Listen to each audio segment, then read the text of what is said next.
वाली ईद की मुबारकबाद देता हूँ पहले। और सब में पहले मेरा हमेशा तरीक़ा यही रहा कि मैं सब में पहले जो मोमिन जो है सरकार दो आलम से जो वादा किया कि आप जो हम तक पैगाम पहुँचाए वो हमको दूसरों को पहुँचाने का है, तो वो काम मैं सबको ये पैगाम देना चाहता हूँ कि हर मुसलमान को, हर मज़हबी आदमी को, क्रिश्चियन को, हिंदू को ये कहता हूँ कि आप आसमानी किताब से जुड़ जाइए। हिंदू को ये मैं राय देता हूँ कि वो अपना वेद से जुड़ जाए, क्रिश्चियन बाइबल से जुड़ जाए, और मुसलमान तमाम कुरान से। तो आसमानी किताब से जुड़ने के बाद ये कोई झगड़े बाकी रहते ना, कोई आपकी ज़िंदगी में वबाल आता, और सबसे आपको सुकून मिल सकता। और हर मुसलमान पे फ़र्ज़ है, और कुरान में अल्लाह ताला ये फ़र्ज़ किया आप पे कुरान, इन्नका फ़रज़ अलैकल कुरान लिराद्दुका इलल माल, ताकि आपको असली हालत पे लौटा दे। और दूसरे नमाज, रोज़ा, हज, ज़कात का जो ज़िक्र आया वो कुतिबा के साथ आया। कुतिबा के माने भी फ़र्ज़ के है, फ़र्ज़ के माने भी फ़र्ज़ के है, वो फ़र्ज़ ज़रा और ज़ोर वाला लफ्ज़ है अरबी में। तो बहरहाल मैं वो सब में पहले पैगाम देते हुए अब आप लोग जो है कल परसों के जो वाक़यात हैं, उसी बड़ी नेकी तो बोले भूखे को खाना खिलाना नहीं। और हमारी कोई मस्जिद में लंगर नहीं है, सिर्फ फ़कीरों के पास जो बिद्दती जिसको बोलते हैं वो लोगों के पास लंगर रहता, और उनके मानने वाले जो सिख है, बाबा फरीद के जो शागिर्दा है, सिखों के पास लंगर रहता। अब कौन सी मंदिर पे, कौन सी मस्जिद में लंगर है बोलो? लंगर मैं शुरू कराया दरगाह शरीफ में, और हर दरगाह में चिश्तिया सिलसिले की हमारी। मगर यहाँ जो है कुछ वैसे लंगर तो चलता ही था, सरकार का लंगर तो सदा 24 घंटे चलता है, मैं दरगाह शरीफ की तरफ से ख़ास नहीं था कुछ, सज्जादी साहब की तरफ से, तो मैं ये लंगर शुरू करा समझिए। और ये वक्फ बोर्ड आए जब से, मैं अपने ज़ाती सरफा तो मैं बोलना नहीं चाहिए, वेद भी है, जो भी आता है सरकारी सुफैन का सदका आता हमको, जहाँ से भी आता अल्लाह दिया सूरत निकली तो आप ही गोली मार देना मेरे को, मैं झूठ बोला बोल नहीं, झूठे की तो सज़ा वही छोड़ना चाहिए। तो क्या तो आप हिसाब बताता था। हालांकि अगर देखा जाए तो मैं मक्का मस्जिद से यहाँ तक वो बाजे गाने वाले जो भी रहते थे उनको ही लाख 1.5 लाख रुपए दे देता था, समझे ना। यहाँ जो है खाने का खर्चा होता था 8 लाख 10 लाख, पहले हम लोग करते थे कई ज़माने तक, बाद में प्रकाश बोल के किया है ना जी, उन्हें करने लगा हो, उन्हें करने, मगर उन्हें करा तो भी, मैं करा तो भी, जब भी करते थे हम भी करते थे, तो मैं कभी भी दरगाह से उर्स का खर्चा बोलते वक्फ बोर्ड को बताता था 50,000 रुपये से। 4 साल से मेरी खिदमत में पास डॉक्यूमेंट्स प्रूफ है। वक्फ बोर्ड जो है उसके ऊपर जो है ना स्टिकर्स लगा दिया, ये कौन सा कानून है बोला, कर लगा दो, उससे क्या है, मेरे को नाम होने का बात करने नहीं दे रहे। अच्छा ACP साहब जो है, मेरे को तो तेलुगु नहीं आती, ये बच्चा था देखो गाड़ी में, कुरान पढ़ने आने वाले 8 बच्चों को जो है ना, 2 तो यहाँ के दरगाह के सर्वेंट थे, वो तो गलत किस्म के, 8 उसमें कुरान के स्टूडेंट थे। सिर्फ वो ये गलत लोग आए यहाँ के दरगाह के जो है ना, ये दुकान वाले, इन्होंने इकबाल को नामा देने की वजह से उनको सबको जेल को भी जाया। कुरान पढ़ने आना कोई गुनाह है? और ये वक्फ बोर्ड आई जब से, मैं रोज़ शाम में, आप लोग देखिए आके, मैं रोज़ शाम में कुरान सिखाता हूँ, तर्जुमे के साथ, ट्रांसलेशन के साथ, मुसलमान को जैसा कुरान पढ़ना चाहिए वैसा। भाई बोलो आप इनका मज़हब क्या है? ये तो कुरान में आए थे, सरकार दो आलम जब कुरान पढ़ते थे तो लोग यहूदियों और काफिर बोलते थे कि ऐसा गुल मचाओ कि उनकी कुरान दब जाए, मगर सरकार दो आलम की कुरान को जब भी नहीं दबा सके, अल्लाह के कलाम को अब भी कोई दबा नहीं सकते, मेरा कुछ कर सकते हैं ना उन्होंने कुछ करा सकते हैं। उन्होंने गेमा खेल रहे हैं दुनिया के सामने बताने के वास्ते। अब तो दुनिया को खुद अल्लाह बता दिया मैं क्या हूँ, किधर हूँ। आप लोग खुद डिसाइड कीजिए। आप ये पुलिस की भी इंक्वायरी करना चाहिए कि इन्होंने 1 साइडेड क्यों ऐसा काम कर रहे हैं, ऐसा नहीं करना चाहिए इनको। और ACP साहब बोल रहे कौन है बोले तो उन्होंने तेलुगु में बोला वो गुरुजी 2 चेले हैं उनके। तो ACP साहब बोल रहे अरे छोड़ दो उनको, चले जा रहे ना घर को, छोड़ दो।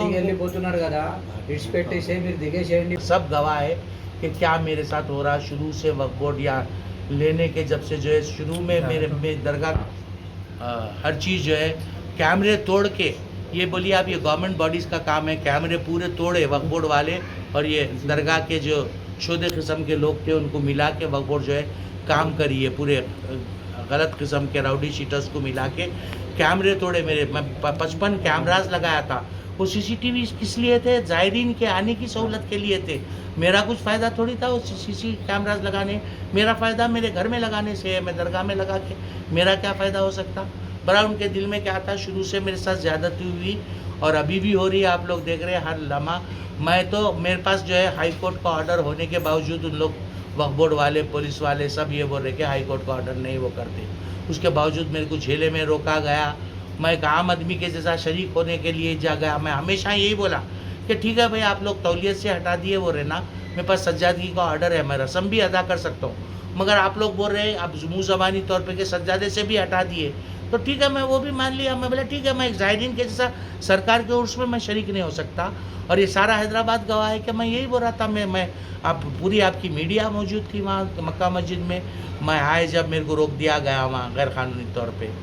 अब वो बड़ा उन लोग बेचारे, मगर वो अपना वो पुलिस के जो भी थे वहाँ एसीपी साहब डीसीपी साहब, मैं तो इतना जानता नहीं उन लोगों को। बहरहाल उन लोग वो एक का मैं लेबल देखा था, रमेश साहब कुछ नाम था, उन्होंने इंस्पेक्टर पुलिस थे शायद, क्या थे नहीं मालूम मेरे को। बहरहाल उन्होंने मेरे से बात कर रहे थे तो उन्होंने ये बोले बाबा, बोले आप मत जाइए आप जाने से। मैं बोला मैं ज़ायरीन के जैसा नहीं शरीक हो सकता हूँ क्या साहब को? तो नहीं बिल्कुल हो सकते हैं आप, शरीक हो सकते हैं आप ज़ायरीन के जैसा, मगर आप गए तो लोग यहाँ जमा हो जाते हैं, गड़बड़ होती, फसाद होता। तो मैं बोला अच्छा फसाद होता तो मैं नहीं जाता हूँ साहब, मैं रुक जाता हूँ यार। मेरे लोग गड़बड़ कर रहे थे, कहीं को पकड़े बाबा को गैर कानूनी, मीडिया वाले आप लोग अभी गड़बड़ करे, आप लोगों को भी नज़र आई वो ज़्यादती आने से, आप लोग भी आवाज़ उठाए उसके खिलाफ। तो मैं आप लोगों को भी यही बोला कि नहीं मैं राज़ी हूँ, मैं अपनी राज़ी खुशी से यहाँ बैठा, मेरे को फसाद होता बोल रहे उन लोग, मेरे को फसाद। घर चले जाना चाह रहा था बंजारा हिल अपनी वालदा के पास। उस दिन भी मैं उनको इंस्पेक्टर साहब को ये बोलते रहा कि मैं वालदा के पास जा रहा हूँ, मैं नहीं जा रहा हूँ जेल में, दरगाह में नहीं जा रहा हूँ। तो नहीं वालदा को बुलाओ बोल रहे। अब ये कैसी बात बोली है बदतमीजी की, वालदा को मैं बुलाऊँ अपने पास, बीमार वालदा को अपनी? तो अपना इस किस्म की ज़्यादती में से सौतेला सलूक कर रहे हैं उन, किस वजह से ये सब जो है ना अपना, ये मुतवल्ली साहब जो आए हुए हैं गुलबर्ग के, इनकी शय पे हो रहा शायद, मेरे को तो समझ में ये आ रहा। और वक्त भी उनसे मिला हुआ है, वो सब रुश्वतखोर लोग गलत किस्म के। बहरहाल इन लोग सब मिल के जो है ना ये गेम खेल रहे हैं मेरे साथ। मेरे को जेल को भी जाए तो मेरे को क्या होने वाला है, फकीर का क्या भी जेल में से नीचे उतरने के बाद यहाँ आने के बाद सब आप देखे हुए हैं, मगर मैं जो देखा सो मैं आपको अपना बयान दे रहा हूँ कि मैं नीचे उतर के लोग जो है कुछ गालियाँ देने लगे थे और अल्लाह अकबर के नारे मारने लगे थे। तो मेरे को फिर सिचुएशन ऐसी दिखी कि कुछ ना कुछ यहाँ फसाद होने का डर है। तो पुलिस वाला भी, उन्हें भी सर्कल भी बोल रहा था, उन्हें भी बोल रहा था, कौन हो अपना क्या नाम इनका, शिवचंद्र साहब भी बोल रहे थे कि आप जाइए बंजारा हिल को, आप चले जाइए, इधर मोड़िए गाड़ी, इधर मोड़िए। और पुलिस वाले को भी बिठा दिया उन्होंने। तो मैं अच्छा बोल के मैं क्या करा, वो जैसा मेरे को महसूस हुआ कि या कुछ गड़बड़ होती, फसाद होता, मैं बोला मेरी तरफ से कहीं को भाई लोग लड़ना मरने का न को पंचायत। मैं बोला अख्तर बोल के वो बच्चा था मेरे साथ, अख्तर को बोला दबा तू बंजारा हिल को गाड़ी लेके चल, मम्मी के पास चले जाएंगे अपन। और पुलिस वाला पीछे बैठा हुआ था। अब मैं पुलिस वाला तो फसाद के डर से क्या करा, भगा बोल के निकल गया यहाँ से। तो पीछे पुलिस वाला बैठा हुआ था।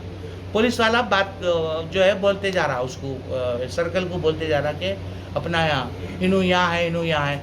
तो मैं समझाऊँ इत्तला दे रहे कि मैं कहाँ जा रहा हूँ, सो बोल रहे अच्छा बोल के मैं चलाते हुए गाड़ी बंजारा घर को पहुँच गया। मैं घर के सामने जाने के बाद, कमान के पास जाने के बाद अख्तर या वो आबिद मेरे को बोले नहीं इन्हों इत्तला नहीं दे रहा पुलिस वाला, आपकी हिफाजत करने नहीं आया, इन लोग चेस कर रहे हैं आपको अरेस्ट करने के वास्ते। अरे मैं बोला वो चेस कहीं कर रहे, वहीं कर लेना था ना लोगों में, यहाँ कहीं को अरे अरेस्ट करने के वास्ते उन्होंने घर को जाओगे तो मैं घर को आ रहा हूँ ना। बोले तक उन्होंने आके मेरे को पकड़ के, चोरों को पकड़े जैसा अरेस्ट करके ले जाके रात बैठ के FIR बना के फला। अच्छा पहले का एक केस था एक्सटॉर्शन का, वो भी वो झेले के बाद बना सो केस, उसमें भी मैं, अब मेरा कॉम्प्रोमाइज़ हाई कोर्ट में दाखिल हो चुका। अब कल भी परसों भी आके वो बच्चा भी बोल दिया नहीं मैं गलत फहमी में डाला था, हटा लेना चाह रहा हूँ नहीं, तो उसका उनको कोई वो नहीं हो रहा। तो अब जो है उन्होंने क्या करे कि रैश ड्राइविंग का केस, रैश ड्राइविंग करके तुम जाओ बोले बंजारा हिल को, मैं पब्लिक गड़बड़ कर रही बोल के मैं दबा के, अब मैं ऐसा जाता और फिर आगे सामने कोई ना कोई घेर के मैं तेज निकल के चलेगा। मैं रैश ड्राइविंग कहीं की रैश ड्राइविंग मेरे को समझ में ही नहीं है बात। उन्होंने गाड़ी भी सीज कर लिया थे मेरी, फोना भी सीज कर लिए मेरे को ये ज़्यादा थी। मेरे को अल्लाह के फजल से कोई फ़र्क नहीं पड़ा, ना फ़कीरों का कभी कोई बिगाड़ है ना बिगाड़ सकते, इन्हों की ताबीर कर लो। इमाम हुसैन को कत्ल कर दिए तो क्या हुआ, इमाम हुसैन का कुछ गया उसमें नहीं गया, उन्होंने तो शहीद हो गए, अल्लाह के पास और दर्जा बढ़ गया। तो समझे ना ऐसा मेरे को भी कुछ करने वाले नहीं है, अब उन्होंने दिल खुश करने दीजिए।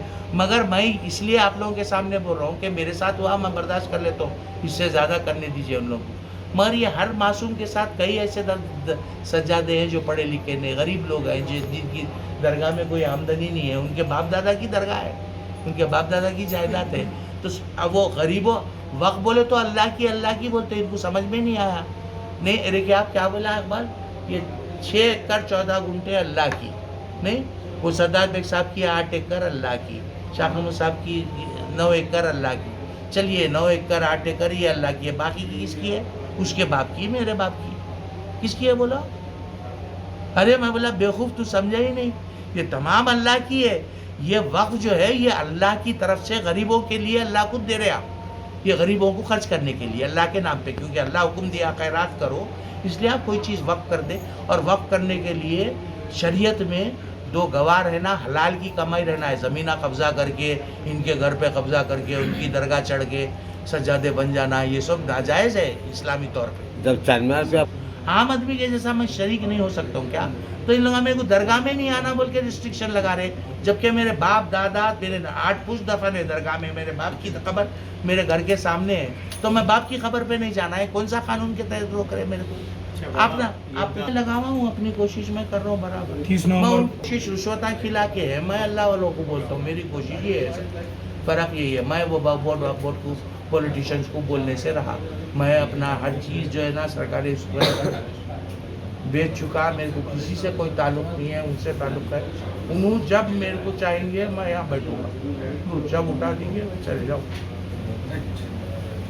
अब A1 टाउनशिप चिविला और मोइनाबाद के दरमियान मेन रोड से 1.3 किलोमीटर आबादी से लगा हुआ तमाम डेवलपमेंट के साथ जहां आप अपना घर बना के रह सकते हैं, जो है बिल्कुल बिल्कुल बिल्कुल आबादी से लगा हुआ। 4 लाख में 100 गज का plot, drainage, electricity, footpath, BT road, college, bus stop जैसी तमाम सहूलियतें दस्तयाब हैं।